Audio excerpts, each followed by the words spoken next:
Imagine a world in which you had to go to school all by yourself. No classmates to talk with or learn from. Nobody to hang out with on the mall. A world filled with loneliness and boredom. What would you do?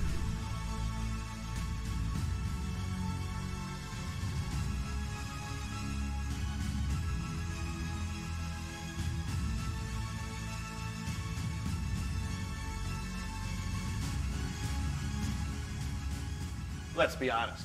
Going to school all by yourself would be a pretty crummy experience. Having people around you not only makes the course more engaging and fun, but it also can greatly enhance your learning.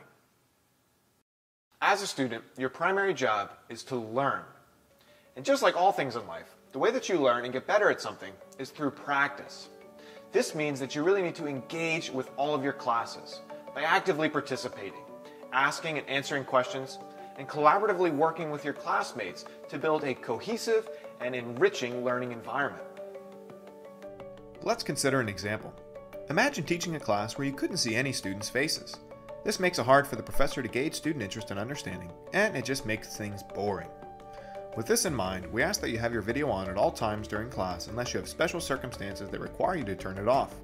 This will help you, your professor, and your fellow classmates build a productive learning environment. In addition to being present in class, we ask that you also stay engaged by raising your hand or using the chat feature to ask and answer questions. You can also use the built-in reactions feature in Zoom to signal approval or applause at your professor's teaching or their hilarious jokes. In addition to participating during lectures, it is also really important that you engage with your classmates during group work sessions as well. Talking about ideas and working through problems together is a very useful way to enhance your learning. Just like in lecture, we ask that you keep your video on for this portion of class as well. And if you have any issues, just make sure to at least have a picture of yourself so your classmates can put a face to the name and get to know you better.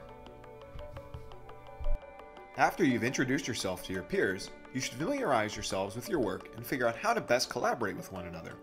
To make your group work more productive and fun, there are actually several tools that you can use. One of the best tools at your disposal is the ability to share your screen.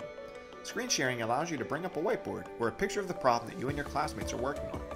With the suite of different drawing and text tools that Zoom provides, you can draw forces on a free body diagram or write text to explain your thinking. In addition to screen sharing, you can also create a collaborative document online using a tool like Google Docs or Google Slides. This allows you and your classmates to input your ideas and contributions in real time, which can help everyone participate all at once. If you do decide that it would be productive to work individually, set a timer so that you and your classmates can periodically check back in with one another to see if anyone has any questions or needs any help. Doing so will help increase your group's productivity and make it easier for your classmates to ask any questions that they might have. At the end of the day, when it comes to making the most out of your education, it's important that you step up and participate and engage in all of your courses, not only for your own sake, but for the benefit of your teachers and classmates as well. Remember, everything is much better when we all work together. Isn't that right, Mike? You're absolutely right, Mike.